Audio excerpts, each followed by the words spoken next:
Daniel Byman is a professor at Georgetown University and a senior fellow at Brookings. He is a widely published and nationally recognized expert on terrorism.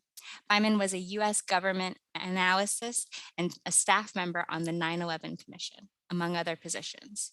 His most recent books include A High Price: The Triumphs and Failures of Israeli Counterterrorism, Al Qaeda, the Islamic State, and the Global Jihadist Movement, and Road Warriors: Foreign Fighters in the Armies of Jihad.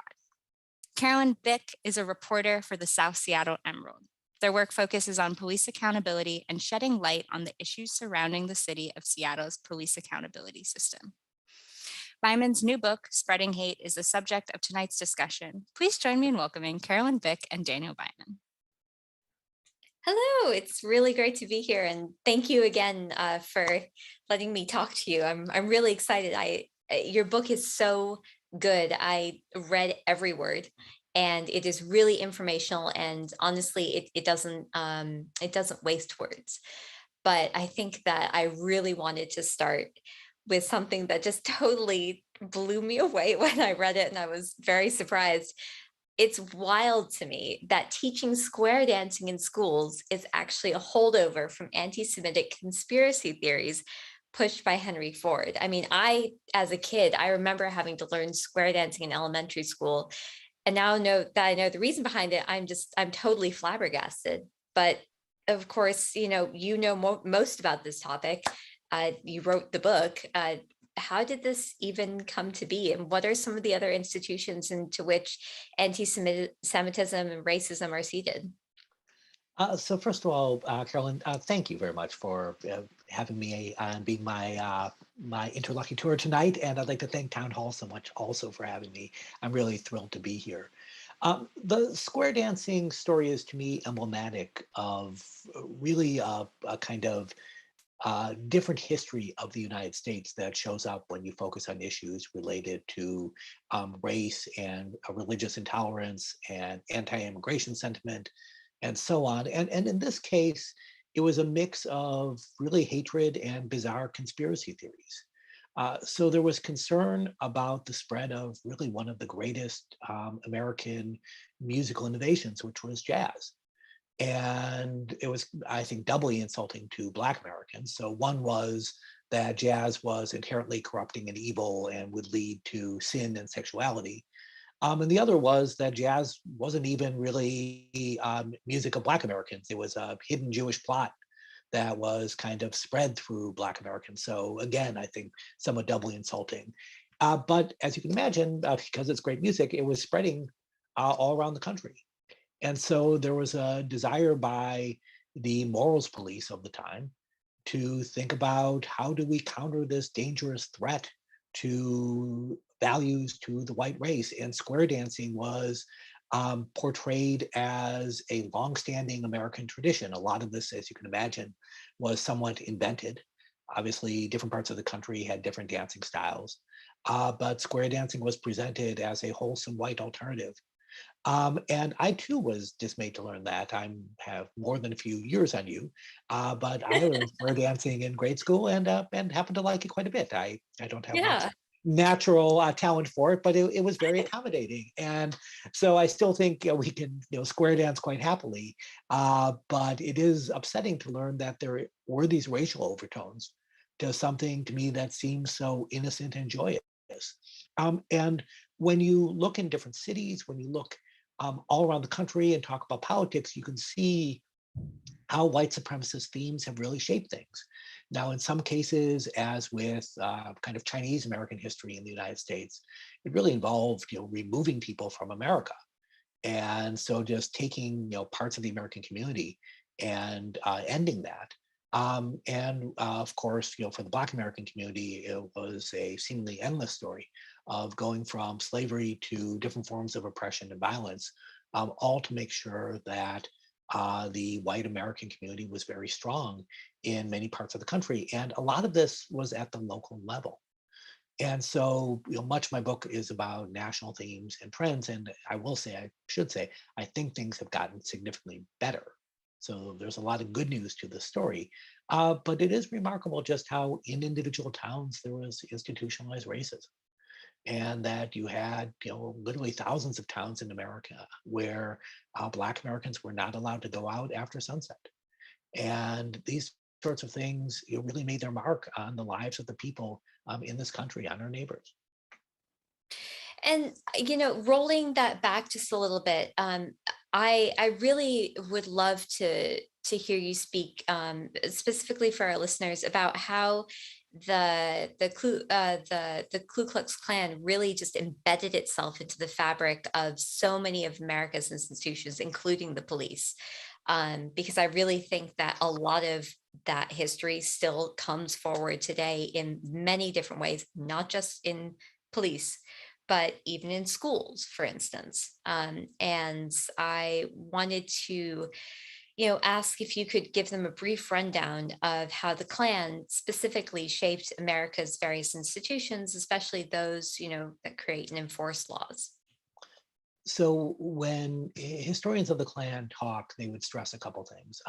First of all, uh, although people like me often use Klan as shorthand, there Mhm. were a wide variety of these organizations. Some had the name Klan, some didn't. But even within the Klan, there were different Klan chapters by state, and within states, there were often rival organizations. So there were a lot of like-minded groups, but often having different goals, different leaders, and so on. There were also different waves.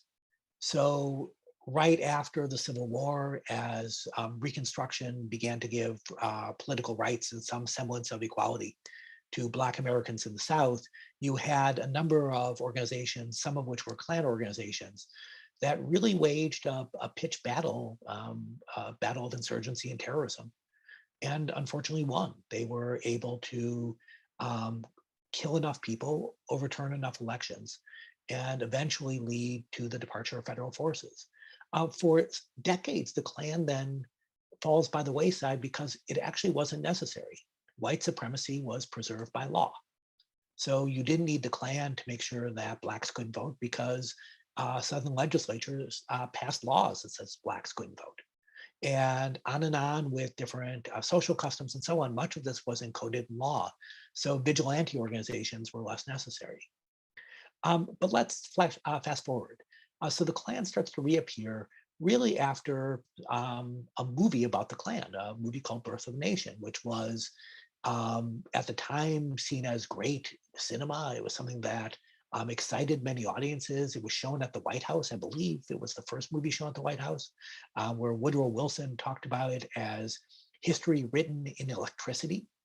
And it was a movie that made the Klan into heroes. They were stopping barbarism after the Civil War. And this movie inspired people to refound the Klan.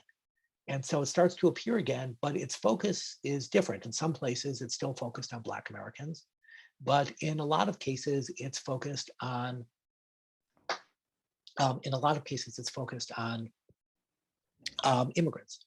And many of the biggest Klan organizations in Indiana, say, or Pennsylvania, are outside the American South. And these are ones that are have a different goal. And again, um, they disappear in part due to corruption and problems within the Klan, but also in part due to some degree of success. That you have very strict anti-immigrant laws passed in the 1920s.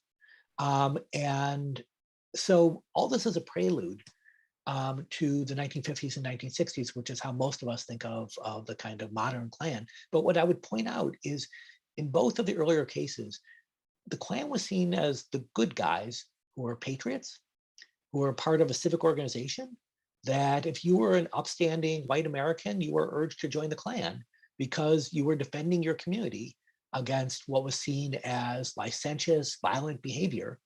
And in many ways, you saw yourself as an arm of the police. That sometimes the police would were constrained by laws, but you could ride at night and do things the police couldn't do. But not surprisingly, with this mindset, you have people who saw themselves as protecting the public. And so there's an overlap between the sort of person who wants to join the police and the sort of person who favors the Klan at this time because of how they saw themselves. And this legacy goes up and down. There are times when the Klan, only a few people are in it, and then there are times when it comes back. But if you go back to the resistance to the modern civil rights movement, so starting in the late 50s and taking off in the early 60s, again, you have this idea that um, people who join the Klan see themselves as patriots. They believe civil rights is communist inspired, and therefore they're anti-communist. And they see themselves as defending, they would say, white women in particular. And so from their point of view, they're heroes. And what they're trying to do is protect. And that protection is something that does overlap with how many people who want to join law enforcement see themselves. And all this is going to change as the civil rights movement goes on and the Klan falls into disfavor. You have a very aggressive FBI campaign against it. But still, to go to your point, you do have individuals who see themselves as wanting to protect, but also as having are excited by the possibility of legitimately using violence. And there's going to be some overlap between vigilante groups and Klan groups. And that's a historic trend that was much worse in the past. But as I think, Carolyn, you know better than I, frankly, it's still a tremendous problem today. I would, I really want to return to the FBI and the Klan and everything like that shortly, but I also wanted to certainly touch on the far right conspiracy theories that really just spurred the Klan and Klan members and everything like that.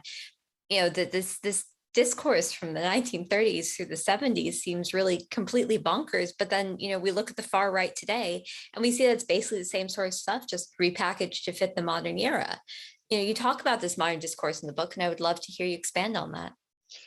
So one of the things that I at least have been, shocked by in recent years is the seeming ubiquity of conspiracy theories.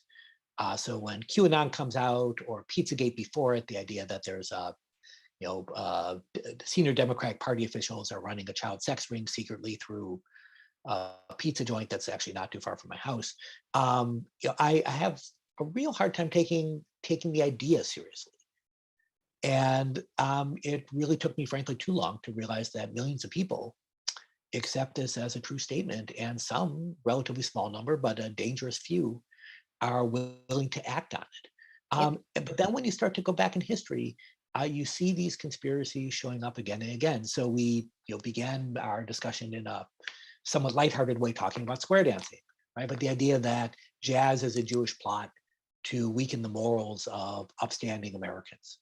And there were seen as, and communism, which was often seen as linked to Judaism, seen as overlapping, was seen as behind really any effort to promote the right, to promote civil rights, to promote women's rights.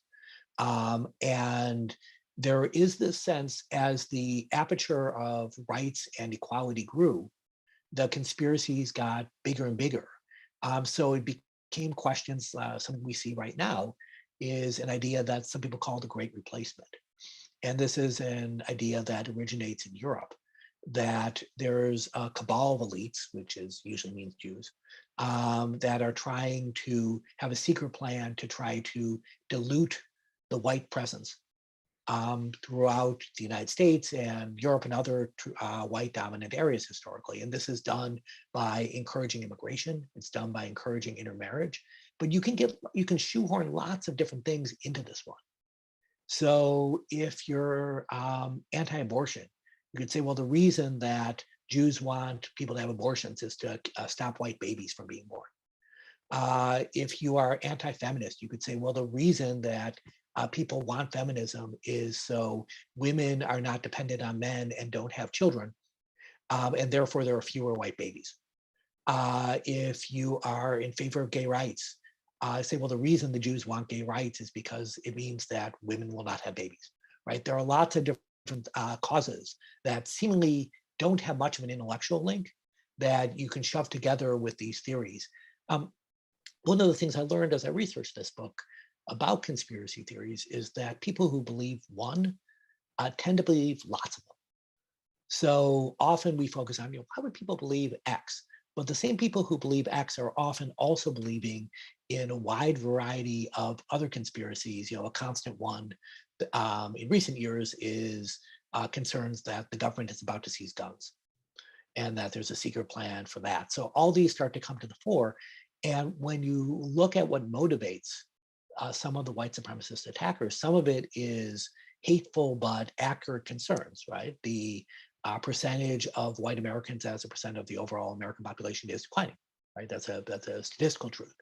But those things are often combined with things that are fantastical. And it makes it very hard to predict where this movement's going to go because some of it responds to real world events and some of it is just in the minds of the believers, no matter how hard reality tries to intrude, it never seems to work. Now you mentioned this, and don't worry, I haven't forgotten the FBI part, but just because you mentioned Europe, I really wanted to ask you how white supremacy in Europe looks and still looks different from white supremacy in the US. I was wondering if you could potentially give listeners a brief overview of how European white supremacy in its more modern form, so 1980s onward, began, and how it worked itself into the alt youth culture of the time and eventually got to the US, as well as how it bastardized ancient Germanic and Norse mythology to give itself legitimacy and used both music and these ancient mythologies to direct the actions of those who both subscribed to those who subscribed to white supremacist ideological viewpoints. So in Europe, you have, of course, a different history that shapes the movement. And one thing that I use the term Europe often as shorthand, but it's important to note that you'll have very different experiences depending on which particular country in Europe we're Right. talking Yeah. Mm-hmm. And so, with Europe, what's hanging over everything is the legacy of World War II, and then the struggle in many countries between, truly left wing, not by American standards, but by more accurate, broader standards, truly left wing communist or socialist groups, and fairly fascist organizations. So you have both those legacies are shaping politics between right and left. And there's a concern by many, I think, proper-minded people about lapsing into some of the fascism of the past. But there's also a desire by some more conservative politicians to use the extreme right against street gangs and others on the far left. And so with that in mind, a big issue that starts to come to the fore in the 1970s and 1980s is immigration. So it depends which country you're talking about, but a lot of people are coming from either the Maghreb areas, if you're France or Spain, so Morocco and Algeria and Tunisia, Pakistan and India for the United Kingdom, Turkey with many Kurds going to Germany. And so you have different immigrant communities. And these are countries that historically don't have large traditions of immigration. So, one thing about the United States is it's very, comfortable for the most part with people coming into the United States who have not been born here. And many of us can trace our lineage, going a generation or two back, or sometimes not even that much, and be quite proud of that. That's not something that is nearly as common in Europe. So you have much more of a cultural clash. And also, in many cases, the people coming in are encouraged to work, but not to stay. So you truly have separate communities that are there by design, that there isn't a desire for integration. With all that, you start to have very significant economic problems. So you have cultural differences magnified by economic competition. And the kind of constant, concern about immigrants that you hear everywhere of, they're taking our jobs sort of statements, something you hear again and again in a European context. And this starts to show up in the youth movement in music. So you have a reaction to kind of the left-wing hippie world that shows up as punk. And it also shows up in a variant, which is a skinhead world. And these are people who are deliberately styling themselves in opposition to hippie culture. So shaving their heads as opposed to long hair, wearing combat boots, trying to have a very militaristic style, often tattoos at a time when that was much less common. And they're portraying themselves as proletarian white people who want to get in fights frequently. And there's a huge amount of violence in the skinhead world.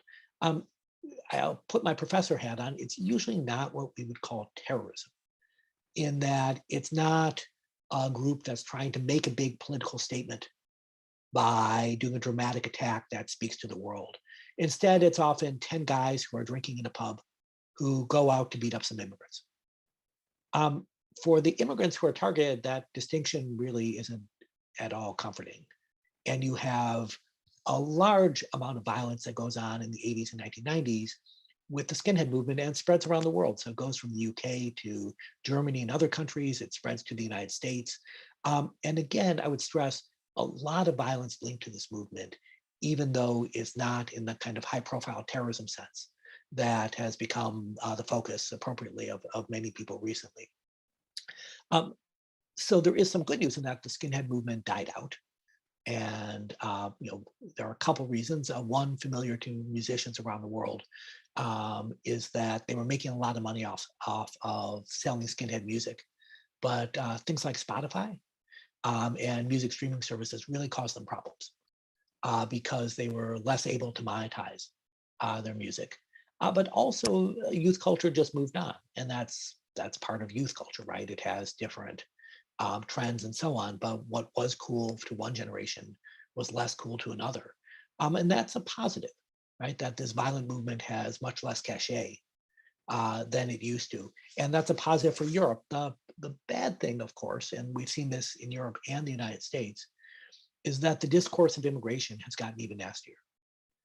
So there was always kind of set of myths saying, the immigrants are, deeply involved in crime, which was usually not the case. That the immigrants are sucking away all the social welfare benefits. But again, these were hardworking people, and competition for jobs, these sorts of strains. But after 9/11, we saw a new one, which was that these people are coming here to kill us. And obviously, this was directed at immigrants from the Muslim world in particular. But it was something that kind of spread to the broader immigration debate. So instead of it, I'll say, just being a cultural issue, just being an economic issue, you also brought in a national security one as well. And that additional dimension had big consequences, especially in Europe, where it contributed to things like Brexit, but did shape the discourse. And I will say in the European context, the jihadist terrorism was quite different than America. America had 9/11, which was the worst terrorist attack in world history and truly off the charts. But after that, had relatively low level attacks and relatively few. Europe didn't have any attack approaching the 9/11 scale, but it had a lot of attacks.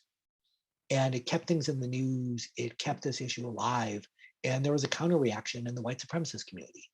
They said, see, we're here to defend you. Our view that these aliens will never fit in is correct. Look, not only are they not fitting in, not only are they stealing jobs, but they're killing us. And so it was something that European organizations were able to constantly emphasize and become more popular as a result. So expanding on that, I wanted to ask before we return to the US, what's your opinion on the laws that Europe has to combat white supremacist violence and terrorism versus the United States? Are they more, less, equally robust? What's the situation over there? Are they taking it, in your opinion, as seriously as they should? So, in my view, the Europeans were slow to take this seriously. And Germany is a good example where they had tremendous violence against immigrant communities, and where lots of asylum shelters were burned out, immigration offices attacked, and in general, the German police and intelligence services were during the Cold War focused on the Soviet Union, on Eastern Europe, and really just didn't see this as a significant threat. This was, a strategic nuisance and not something to prioritize. Uh, and there's also a sense that unfortunately shows up in the US context, which is this is violence against them, right? So it's a sense that the people who are victims often have different skin colors or different religions and so on, and they're not part of mainstream society. And therefore, it might be bad. You could even intellectualize that, but the sense of personalization was often not felt. And that's a statement on the lack of integration in many European societies, but it's just a broader statement in general, where people are able to disassociate themselves from their fellow citizens. And rather than see in the United States, say, an attack on a Black church and say, I am being attacked, my community is being attacked, it's another community is being attacked. And so it was treated less seriously than jihadist terrorism, where the sense was, first of all, it's more violent, but also that it's affecting everyone as opposed to distinct parts of the community that are often less politically strong and less popular. Um, so I think that Europe, could certainly resource this more. But another big difference, and here's where Europe, if you will, is more aggressive, is in Europe, you don't have the First Amendment protections that you have in the United States. So by the standards of other democratic countries, the US has extreme free speech laws. Now, Americans are very proud of this, and often rightly so. But what it means is that things like, people can make speeches saying how great Nazis are. And that's something that certainly in Germany would be illegal. But in many European countries, the line between free speech and defamation, between free speech and hate speech, is a lot blurrier than in the United States, where there's a tremendous sense that you can have tremendous freedom to say what you want, even if you're really offending other people, even if you're causing a lot of pain to the social fabric. And so this difference means that there'll be people, kind of hate groups in Europe and hate politicians in Europe at times have had to be more careful than their American counterparts. And so that brings me back to the US, as you mentioned, American counterparts. It really struck me throughout reading your book that the US is so quick to label domestic terrorism by white people as anything but homegrown white supremacist terrorism. I was wondering why you think that these folks are always, almost always characterized as quote unquote lone gunmen or lone wolves, who represent the extreme rather than the reality, which is that they're part of a large amorphous group that is spread throughout the US, whose membership is large and shares the same deeply embedded ideology. So part of this is how we've conceptualized terrorism, which is that we think of it as something that happens primarily overseas. So when we first started talking about using the label terrorism regularly in the late 60s and 1970s, a lot of it were things like airplane hijackings, or things like the Munich Olympic attacks, where Palestinians seized Israeli athletes in the 1972 Munich Olympics. So it was seen as things that happen in foreign countries. When Iran gets active, we think of it in terms of blowing up embassies. While what was happening in the United States, so political violence often against minority populations, that was just not contextualized with regard to this phenomena. And it's an amazing blind spot. I have to admit, it's one I shared in my own work at times, where I was very focused on terrorism around the world and my eyes were not nearly open enough to the history of similar violence at different times in the United States. And so, part of it is we've all learned about different aspects of, say, violence against the civil rights movement in American history textbooks where the terrorism word isn't used. So we're just not used to using those labels, even though something like blowing up a Black church and killing young girls there in order to send a message to the civil rights movement is almost textbook terrorism. But that label is not used. And another reason for this is overseas, the terrorism label is tied to a series of laws and efforts by the US State Department and other organizations to designate terrorist groups. And so in order to designate something, you have to know what it is, you have to define it. And so there are definitions about terrorist groups, and then you have lists of who's designated. Going back again to the First Amendment in particular, there isn't a designation of domestic groups.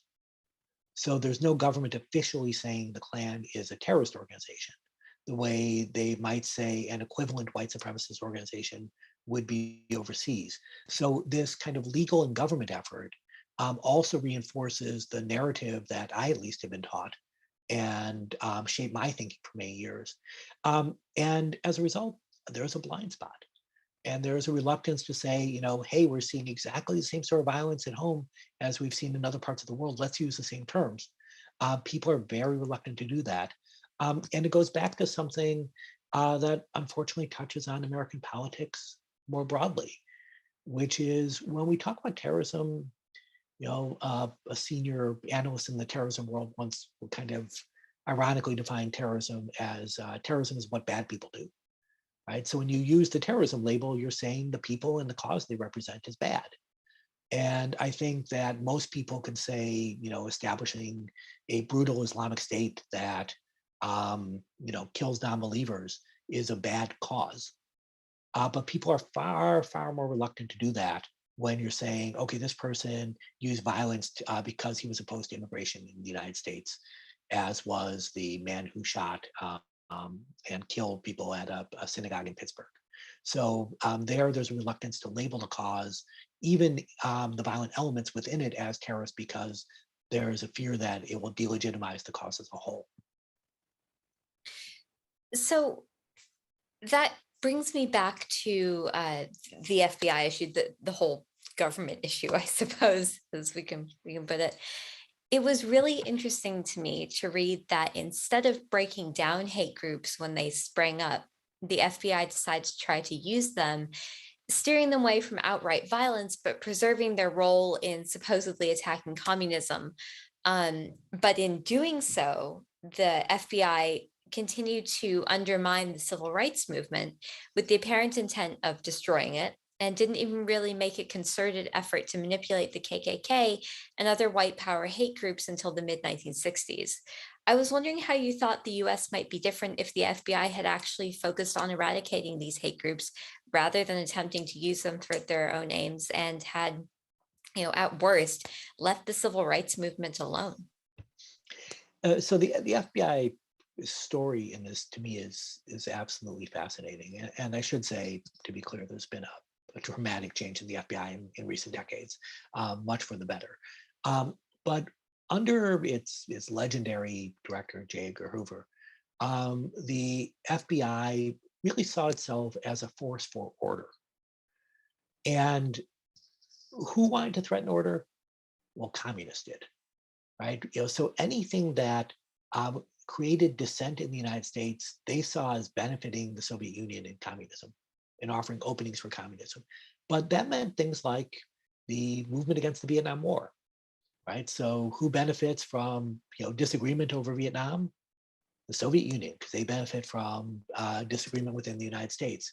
And they applied this very widely. So the civil rights movement, of course, wanted to dramatically change society in the United States, right? And I, at least, and I think most Americans now regard the leaders as heroes.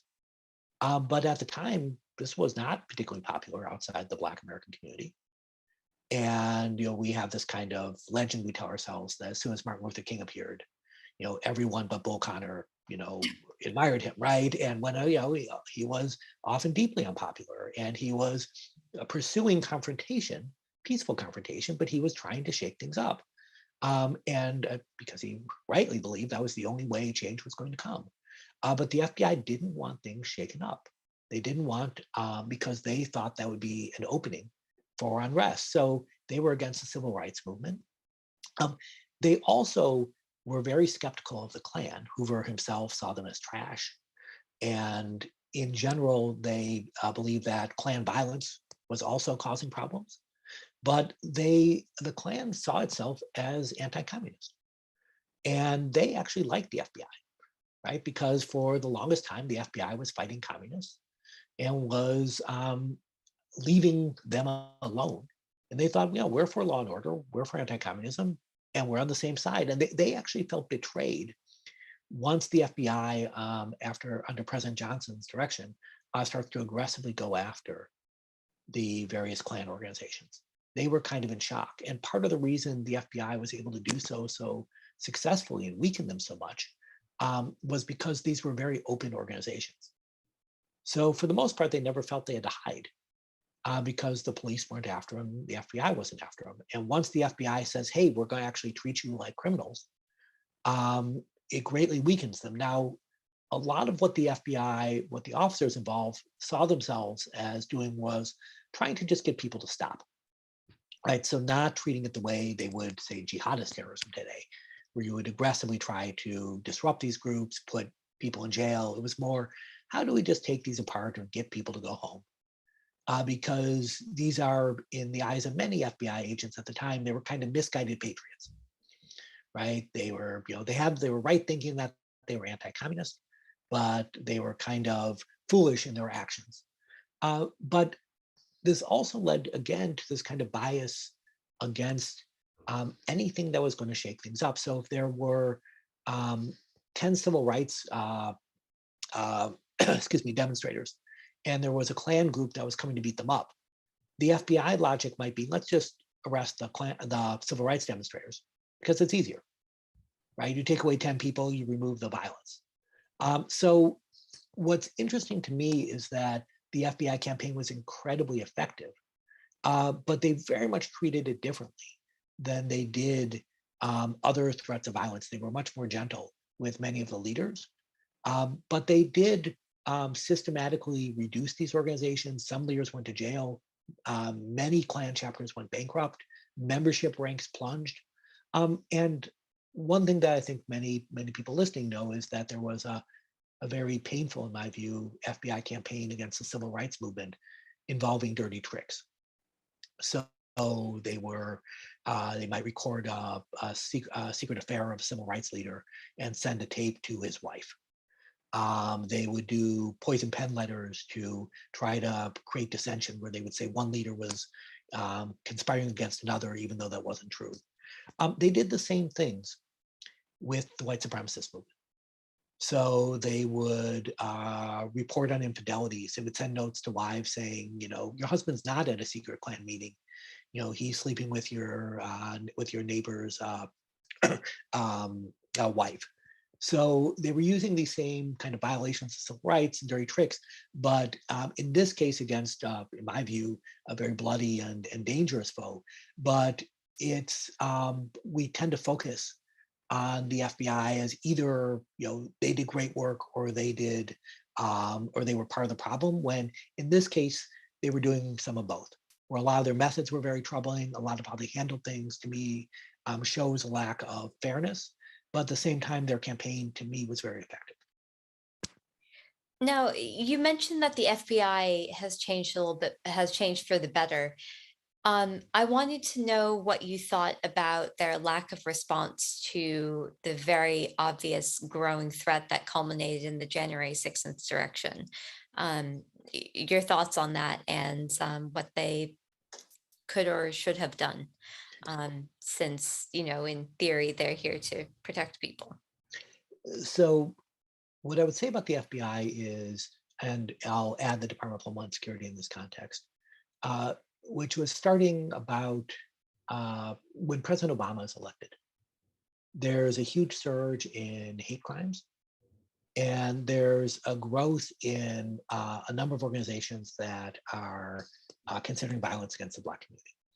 And it's really just a direct line between first Black American president, and we're seeing a violent counterreaction among the extreme fringe.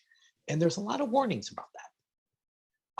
But that also leads to broader political problems for these organizations, because this is something that I would say that the vast majority of the of the Republican Party would strongly reject violence. But you're starting to get to people who are saying, Obama was bad. People are mobilizing against Obama, and it's starting to blur between the extreme violent right wing versus people who are extremely conservative and so on. And so politicians are getting engaged. Some of their constituents are engaged with this. And so both the FBI and the Department of Homeland Security are under more political scrutiny. And they get a lot of pushback when they do reports that say they use the term right wing terrorism at the time. Right. And in the past, they'd used the term left wing terrorism to refer to groups like the Weather Underground or Black liberation movements. So it didn't seem particularly controversial to them, but it quickly got politicized. So it's the FBI is saying that American conservatives are all terrorists, right? I mean, as you can imagine, the silly talking points, but nevertheless ones that got repeated. So they learned that this is very thin ice they're walking on. Fast forward to President Trump. Um, I think we could probably spend 20 episodes talking about the Trump presidency and different aspects of this, and I still would not actually understand half of what happened during those 4 years. So, but I will say, he was a very unusual president for a number of reasons. But one was he was an anti-government president of the United States, right? And that's almost a contradiction, Right. right? And so it, in a way, doesn't make sense. But he was a president who regularly spoke against his own administration, and he was extremely critical of the FBI in particular because they were doing investigations of him because of linkages between his campaign and Russia. And he felt the FBI was trying to delegitimate his election. Um, so again, from the FBI's point of view, they're walking on eggshells. And they do several measures that are pretty significant in bureaucratic terms towards the end of the Trump presidency to increase resourcing, to increase focus on these types of groups. But they're very careful because they don't have support from the most senior leadership. And they know that if something goes wrong, the president of the United States will not only hang them out to dry, he'll be the first one to go after them. So they're concerned about this. And then going forward, you have this question of an election that the president of the United States refuses to accept the results, right? And this is something that scholars of democracy will talk about, where what democracy depends upon is the loser of the election conceding, right? And so when you don't have that concession, it puts all the government in a bad spot because they report to the president of the United States, right? Now, they're not meant to be political instruments of his power, and the FBI in particular was incredibly concerned about that perception. But at the same time, they're not supposed to defy the president of the United States, right? I mean, we wouldn't right now if President Biden said to the FBI, increase resourcing on X, and they were like, nope, we're going to do the opposite, right? That would be outrageous. So the FBI was trying to navigate what it could do, kind of below the tip of the iceberg, if you will. Yet at the same time, try to stay out of the president's fire. But a big problem was as the Stop the Steal movement goes from a conspiracy theory to a mass movement that has the potential for violence. And if you're monitoring that, you're monitoring large numbers of political organizations that supported the president of the United States. And it is legitimate under US law to say that, I think that the 2020 election was stolen, right? So simply believing that is no crime. It's legitimate to say, I would like to hold a protest for this ridiculous, fantastical idea, but that's understandable, right? So a lot of the behavior was legitimate. But all that said, it would have been highly desirable for the FBI to have been much more aggressive in penetrating some of these organizations and monitoring some of these organizations because the risk of violence was very real. And we knew the risk of violence was real because many of these groups were open about it. We haven't talked about social media yet, but one thing that social media has changed is the visibility of the discourse within these groups. So it was much clearer that there were some groups that had violent plans.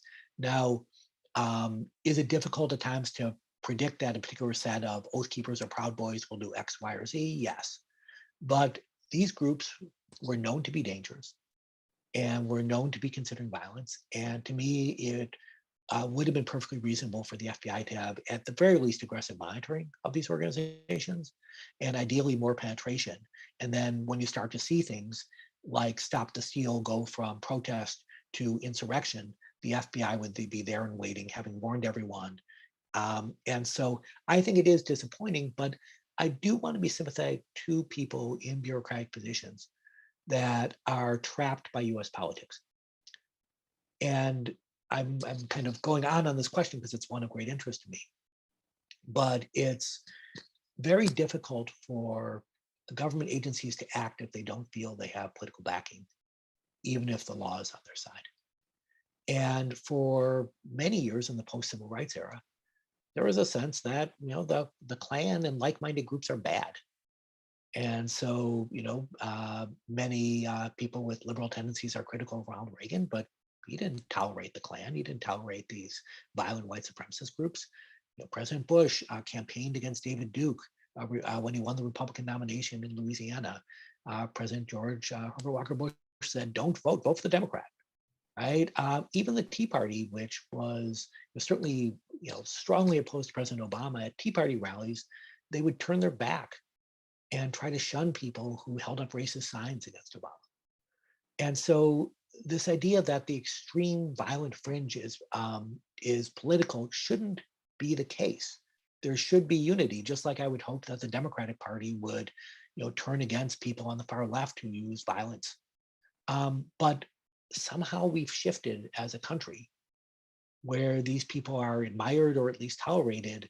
And part of that is linked to President Trump. Part of it is a shift in his followers in the Republican Party, but it makes the lives of professional security organizations far more difficult. I honestly would love to keep talking to you about all of this. We only have about 12 minutes left, so I do need to get in some audience questions, of which there are many very good ones. But your book is it's fantastic. And I really, really hope that people do read it, because I think that a lot of this conversation is continued in your book, particularly with regards to social media. But without further ado, do you see, speaking of presidents, I think this is a good one, do you see any significant progress in the treatment of immigrants under a Biden administration as opposed to a Trump administration? So I do see some progress. Now, I would like President Biden to be more willing to take in more refugees and more open in an embrace of immigrants. But at the very least, the day-to-day demonization of the different immigrant communities by the President of the United States and senior leaders isn't happening. We've seen changes in how the Department of Homeland Security handles immigration cases, where it's not trying to send back individuals who haven't committed major crimes. So it's being much less aggressive. So where there is discretion, we are seeing significant progress. We're not seeing massive changes in terms of the number of people we're letting in across the US-Mexican border, though. So it's not a wholesale change. I think President Biden is being very cautious on this. I understand the politics of this, even though I would like to see a more open embrace of an increase in immigration. But considering how hostile things were in the Trump administration, it's a dramatic improvement. I mean, just to say one particular evil, family separation is not happening, right? I mean, something that is so deeply upsetting to me as an American, the idea that my country would deliberately do this to families. Something like that is not happening, and that's that is in a way just the United States returning to a basic humanity when it comes to how it treats other people. But I am proud that we are starting to return to that, even though I feel that there's a lot more we could be doing. I think that says a lot when, it's just a return to basic humanity, to not separate kids from their parents or guardians.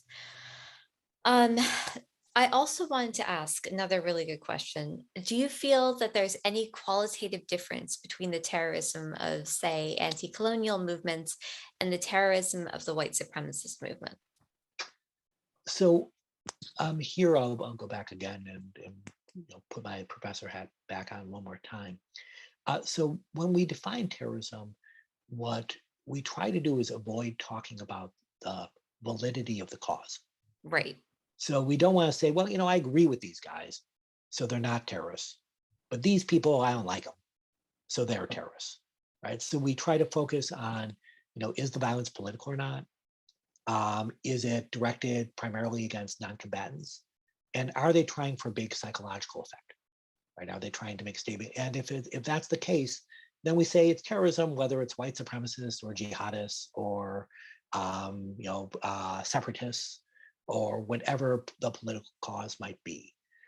What I would say, though, is in many of the anti-colonial movements, the terrorism was part of a broader popular revolt Hmm. against the governments in question. So when we think about what terrorism was, it was one instrument of many. So there might be a general strike, there might be guerrilla warfare, there might be broad political mobilization attempts. So there are lots of different things going on, of which terrorism was one. Um, when we talk about the extreme white supremacist movement today, a lot of what they're doing is primarily about violence. Where I actually get most scared, though, is when it starts to link into general politics. Right.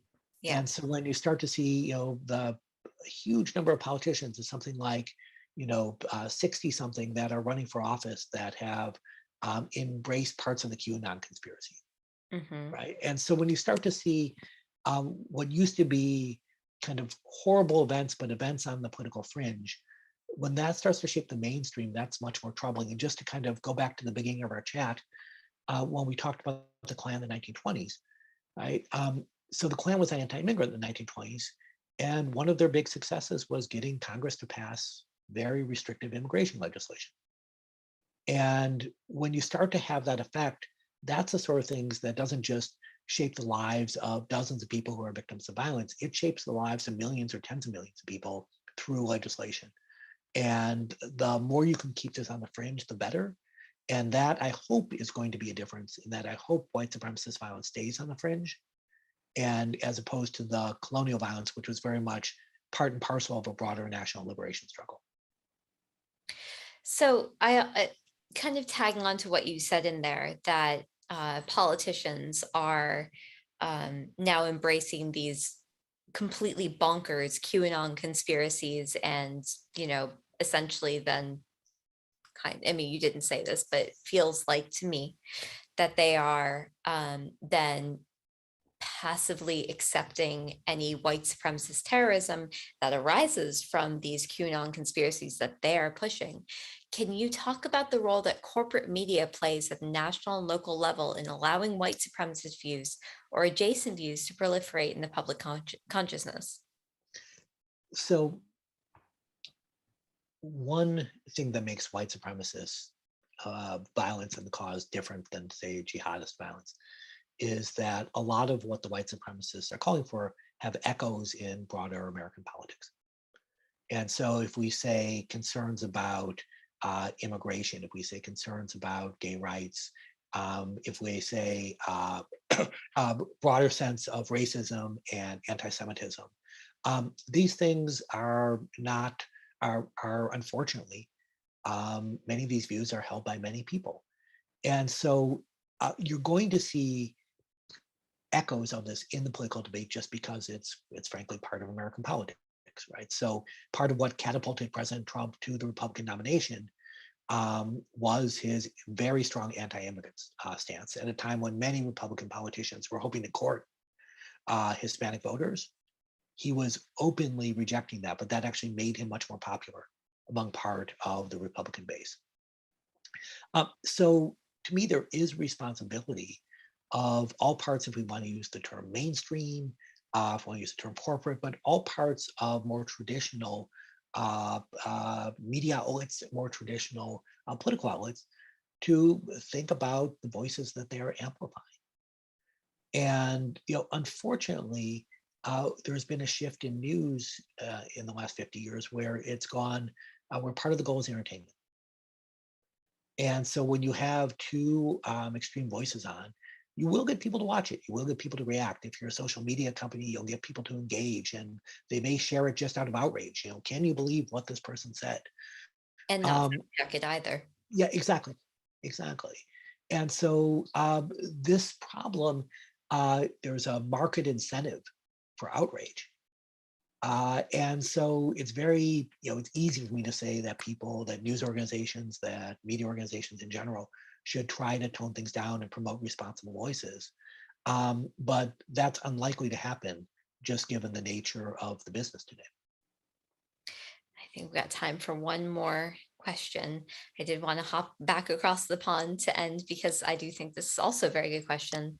This person asks, I have Dutch cousins who feel that it was a matter of luck that Holland didn't experience terrorist attacks like France did. Is there more to it than luck?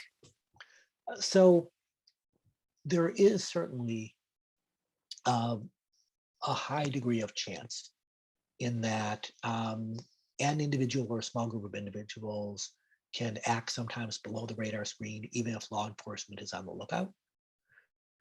They might have victims stray across their path. If you're in the United States, unfortunately, it's very easy to get fairly dangerous weaponry and simply pick up a gun and shoot lots of people. It doesn't take a lot of skill or planning to do that. But law enforcement and more broader civil society organizations have huge roles to play. And a big question is, do local people report dangerous activity to the police, right? And the way I tend to think of it is, do people see it as doing their civic duty or do they see it as snitching? And if people say, I think my neighbor is up to no good, I think that they're going to target the because they're always yelling at people with dark skin. They seem to be closeting themselves with like-minded people. I'm going to call the police just in case, right? We want that sort of civic activism, and the problem comes when people are very reluctant to call the police because they're afraid of violence or because they favor it. And so I don't want to claim that I have in-depth knowledge of Holland, but my sense there is that there has been a degree of luck, but also you've had some degree of responsibility from society itself. And that's made the job of the police and the security services far more effective. Thank you. Well, on behalf of Town Hall Seattle, I want to thank our audience for tuning in. And I also want to say thank you to our speakers, Dan and Carolyn, for joining us. The book is Spreading Hate, The Global Rise of White Supremacist Terrorism, and it's available through Oxford University Press. And we hope you'll pick up a copy. Thank you all so much for being here. Thank you. Very much.